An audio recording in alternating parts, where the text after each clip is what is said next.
Along with bicycles, I cover my other two wheels on this channel, which is currently a Vespa Sprint 150S. A steel monocoque body designed and built in Italy, a rolling modern Vespa work of art. In this video, I'm going to test some specialty tools. I'm going to fail with a presumed genius plan to make it all easier as I complete a preemptive oil change. I have roughly 2,500 miles on this scooter. The first service was at 621.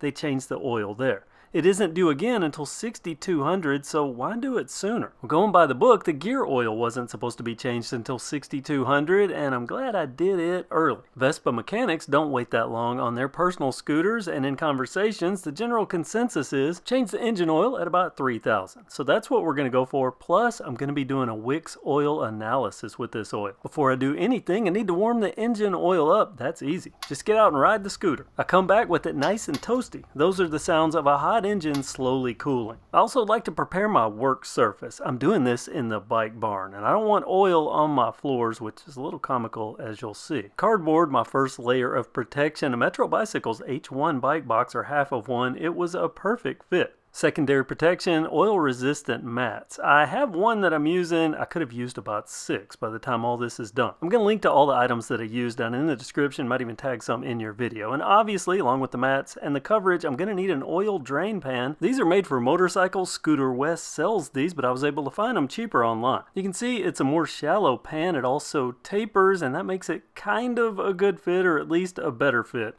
to go under the Vespa and somewhat in between the center stand legs. Along with tight quarters for the drain pan, the drain plug is very limited working room. It requires a 24mm socket, and I found this online.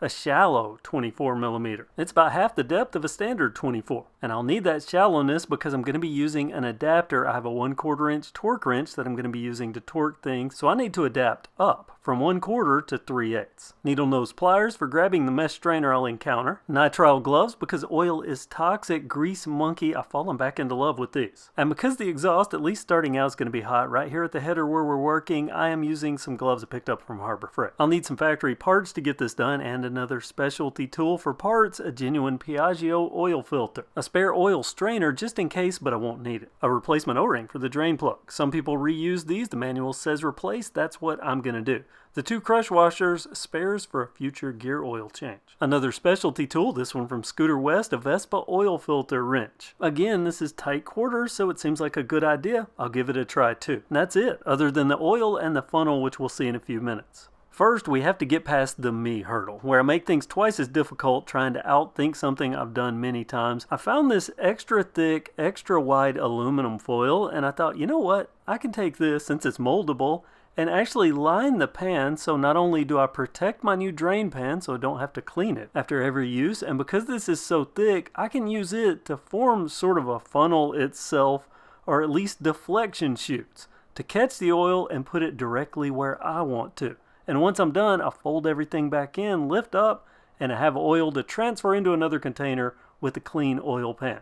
It seemed like pure genius when I came up with the idea. Have you ever heard of the Dunning-Kruger effect? Well, it's about to be in full display. There is some good before we get to that. That shallow socket. Look at it here on a standard 3/8 ratchet. Not only does it fit, there's extra clearance, no working with an open-end wrench. Perfect. I used part of the engine mount for leverage to break it open. Easy peasy from there. Just hand loosening, and then, well, here's a sign that things were about to go, not really bad, but definitely not as planned, because I'm already fighting with the aluminum foil as I hand loosen the oil drain. Drain plug loosened, oil flowing. I even got the Wix oil analysis sample full. Everything's going well, but I don't know if you can see it there. Do you notice a little something going on the bottom left? Well, I hadn't at this point.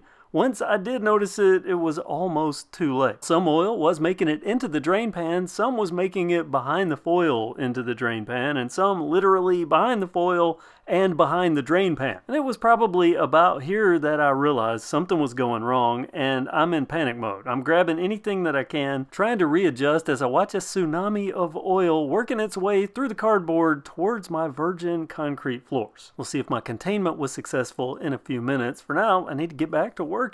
There's the mesh strainer. Took out the drain plug. Below that, a mesh strainer. It just pulls out. That's what those needle nose are for. Almost 2,000 miles on this oil. I'm liking what I see here. I don't see any metal flecks, any sign of engine problems. Then I get gutsy, threatening more mess by tilting the scooter to get out as much oil as I can. I let that drain to a drip, and then it's time to get the oil filter off. This is where that Scooter West specialty oil filter wrench comes in, and I gotta admit, at least for loosening, I really didn't need the wrench. This filter was basically hand tight. I could have removed it with about 4 fingers, so it was easy to get off. A good sign for the service tech. He didn't wrench down on it. Double bonus, I got the filter and the filter oil all in the drain pan. I might be able to use that wrench for installation, we'll see. Now many of these 150cc class scooters don't use an actual oil filter. I'm glad that Vespa does. I follow that with a quick cleanup. Clean as you work, especially when fluids are involved. 5 to 6 minutes of work. We're on the back side of this already, and that included managing the oil spill. I'm going to use one of those new O-rings, out with the old, in with the new. I left a drop of oil in the lip where the O-ring seats. That helps adhere it to the drain plug so it doesn't come out as you move it around, and it doesn't shift before you put it on, because if it moves, you won't get a good seal. Now, I'm about to make a mistake that I will resolve, and I only kept going once, I didn't realize it at this point, but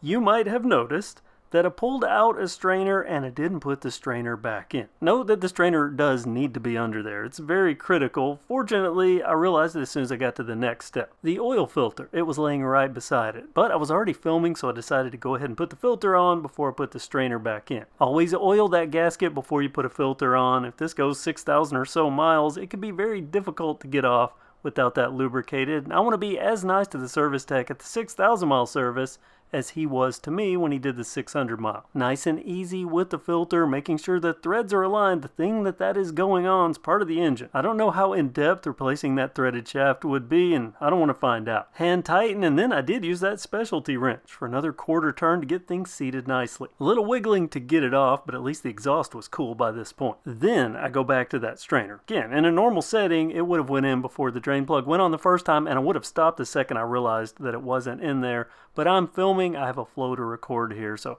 I knew I could come back to it, and that's what I'm doing. It goes in easily, it settles into place. It's basically foolproof as long as you aren't the fool that forgets it. Drain plug back on. I found a second use for that shallow socket. The serrated edges make it easier to hand tighten. Another quick cleanup. I want this surface area, especially at that drain plug, to be completely clean before I torque it down. That way if anything seeps out before I add the oil, I'll see it. Below the scooter, different story. This is what made it into the drain pan, and this is what didn't. The drain pan I like. My foil diversion system needs some tweaks. One last step before I add the oil, I need to use that shallow socket with my torque wrench and that 1/4 to 3/8 adapter. No worrying or guessing because it's at factory torque setting, and I had about 2 inches of spare room. This is a good tool combo. And if you didn't notice, that's my bike tool torque wrench that I use on mountain bikes and, well, every bike, including now my scooter bike. I'm not done with new tools if you consider this funnel. Purchased it for $1 from AliExpress. Initially, it seemed like it was going to work great. It fits perfectly into the fill hole. The problem is the hose is long. So when I'm using a quart of oil, and this is the factory oil that I'm using, just look how high up that is. And I didn't like the idea, even though that goes down in there well, filling that much oil into a curving tube that's that far away just seemed like bad news. So I ended up cutting that end off, the beneficial end, and twisting it and using the serrations on that hose to literally thread it into the port. The good news, it worked. The bad news, it's going to make this funnel single use, so I guess I'm getting my dollar's worth out of it and no more. It takes about 1.2 liters of oil to get it back up to the level on the dipstick that it needs to be. I add a quart, I add about 200 milliliters after that, then I put the dipstick back in and fire up the engine, let it run 20 to 30 seconds. That'll get that oil filter primed with oil. Remember, we put in a new filter, there was no oil in it, so the oil pump has to add it in there on its own. Then I shut it down and let it sit so the oil level can settle. And in that brief time, a moment of intimacy. I want to make sure there are no drips or signs of leakage at both the oil filter and the drain plug. I give it a final check and top off as needed to get the oil level exactly where I want it. And this oil change is done. Parting thoughts. Factory oil, in my opinion, the way to go. This Castrol Power 1, it's rated for motorcycles. If anyone tells you motorcycle oil and car oil are the same, they are ill-informed. This stuff, in my opinion, gold, much like its container. My specialty tools shown in this video, everything I found was useful except for that funnel. Well, even that was useful, just not more than once. The shallow socket, the drain pan, even the specialty oil filter wrench, I'm glad I bought. The mess I made trying to outsmart flowing oil, well, that's on me. But it is knowledge for the future and to have those nice tools to use in the future. Comment, let me know if you found this informative. Thanks for watching and have a great day.